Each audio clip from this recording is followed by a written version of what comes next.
Hey everybody, welcome to the next section in the Quality Score Optimization module in the Pay-Per-Click Mastery course.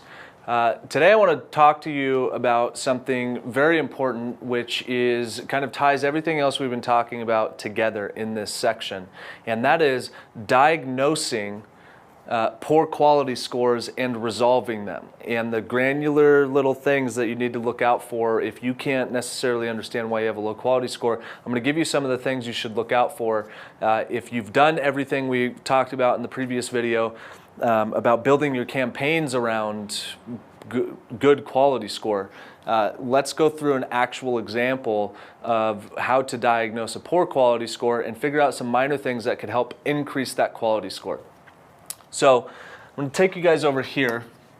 Let's say that the keyword is buy men's brown work boots, okay?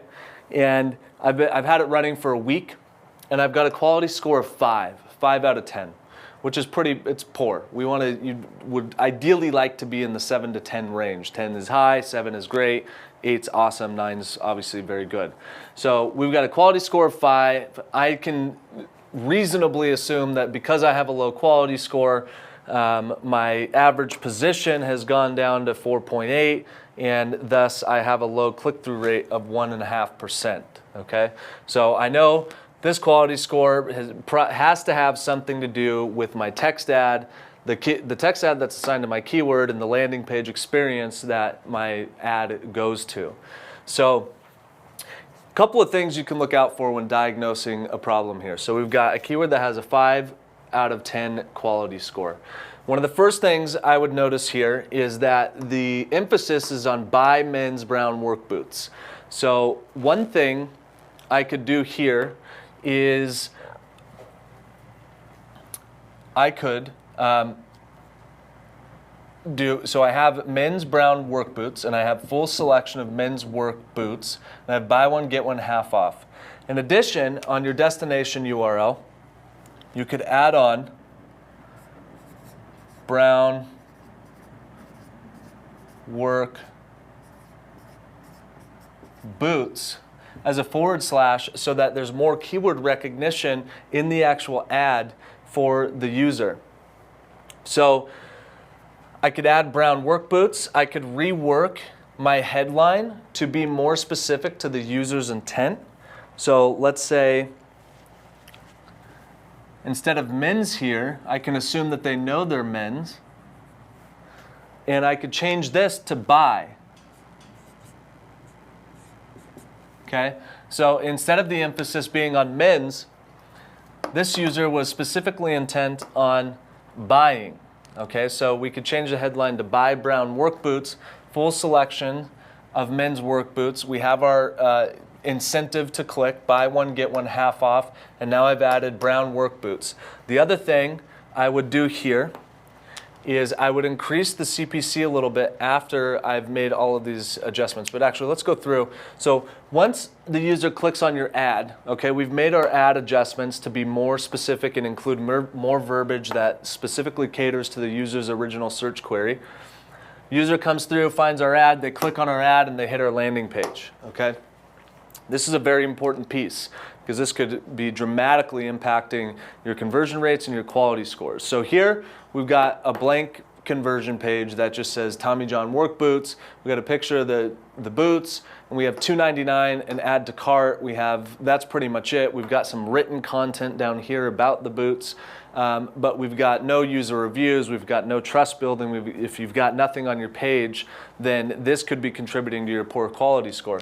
So one thing that I would do right away is instead of just having the price listed as $2.99, I would have a strike through, and I would have it listed at, $2.24.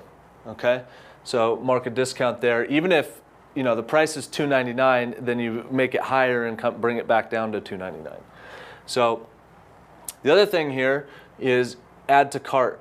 Okay, so there's that, and right by that, there's no trust building. So here we could put a money back guarantee badge.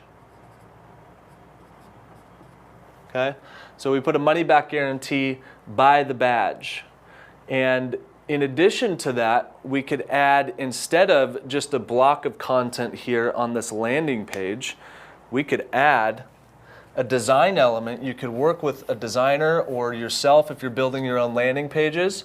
Instead of doing that, why don't you get some testimonials from people who have purchased these boots before and add them here.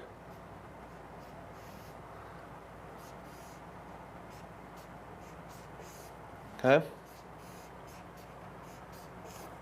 So now we've got testimonials. And if you are, building out videos for each of these things, you could incorporate a video somewhere. So we've got our money back guarantee, we've got our price slash. The other thing you could do is, you see in this text ad, we've got buy one, get one half off. You could show related products or another set of products down here.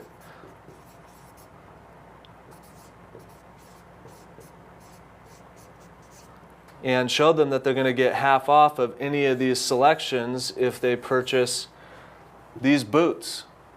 So, and you would want to highlight that as well. I would maybe even put a badge here for this promotion. So buy one, get one. So that they understand they're getting this boot, plus they get another one for half off. The price on this boot has already been slashed to $224. They get a money back guarantee. If they get the box and they don't like it, they can send it back.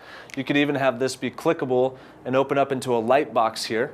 So we've got a money back guarantee. Down here we've got testimonials, which I would solicit. If you even have to get on the phone with some users, some customers of yours who have purchased each of your products, and just incentivize them to give you testimonials or reviews on each product. Now we've got reviews, so we're building trust. They know people bought them and liked them. And then in addition to that, once they've added this to their cart, or even before, you're showing them more options. So you're keeping them much more engaged once they hit your landing page. And additionally, you would want to run load speed test.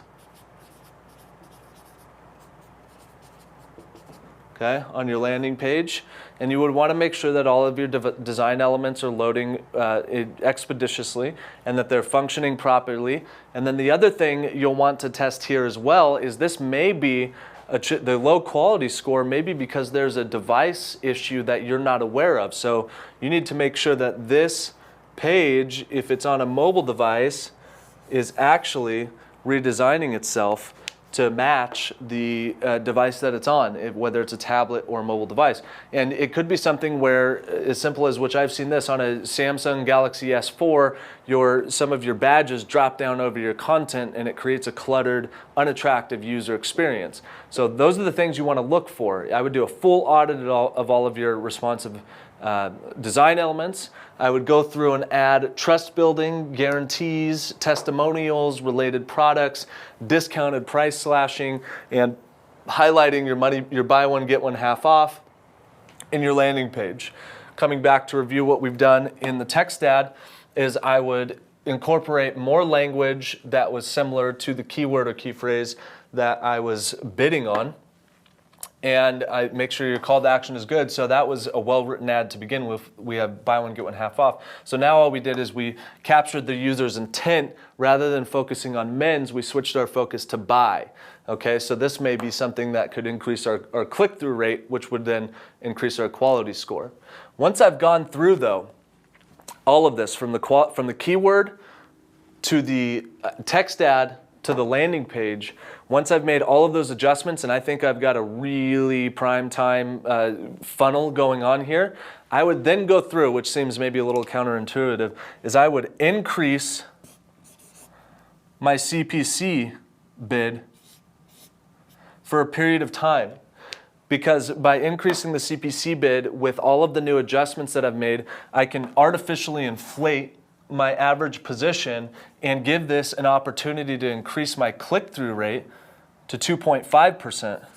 Okay, so now my average position to 3 after increasing my CPC. But don't increase your cost per click until you've gone through and done a full audit, starting at the keyword to your text ad to your landing page. Okay, and you just go through this over and over and over again, the same process, trying to refine from your keyword to your text ad to your landing page. And then once you've made all of those adjustments, go ahead and mark up the average cost per click you're willing to pay, or max cost per click you're willing to pay artificially for a period of time. Give that enough time to allow your click-through rate and your average position to increase. And then once that has happened and you see your click-through rate has gone up, your average position has gone up, and your hopefully your conversion rate has increased with that as well, then you can go back through and decrease the CPC and play the game of trying to decrease your CPC and maintain the same or better position. So once again, going through and diagnosing a poor quality score starts at the keyword level, okay? So you want to analyze the keyword and say, what is it about the remainder of the elements that are assigned to this keyword that is giving me a poor quality score? So the first thing we did is we addressed the text ad, and that's what you're going to want to do as well. Go through, address the text ad, make some minor adjustments, make sure that you're incorporating all of the language in the keyword or key phrase that you're bidding on in the text ad. And it could be something additional, like maybe you didn't have a call to action and you overlooked that and you want to add a call to action. But start with the text ad and then come through to your landing page and figure out what it is about your landing page that you can improve. Another thing we could do on this is we could actually, if you wanted, you could create a separate product page, and or even here we could add just men's brown work boots, the actual language. Okay, have your designer incorporate a sub-headline, and you can incorporate the actual language for the key phrase that you're bidding on and create this as a new page on your site, which is a lot of time what a landing page is. The landing page is unique to the ad group that you're building it out for. So then after you've gone through to your text ad, you come through to your landing page and you just go through and try to make the cleanest, most enjoyable, most fluid user experience you can, and additionally, the most relevant copy to the text ad assigned to the keyword. So this should be your path. And to sum it up, your path in diagnosing and optimizing quality scores should start at the keyword level, keywords that have a poor quality score, analyze the keyword, then go to your text ad and make adjustments to make it more relevant to the keyword, then go to your landing page and make it more relevant to the keyword in the text ad. Thank you for joining me on this one. This one is very important, so I watch it, rewatch it, rewatch it, rewatch it, and apply it to your campaigns. We'll see you in our next course.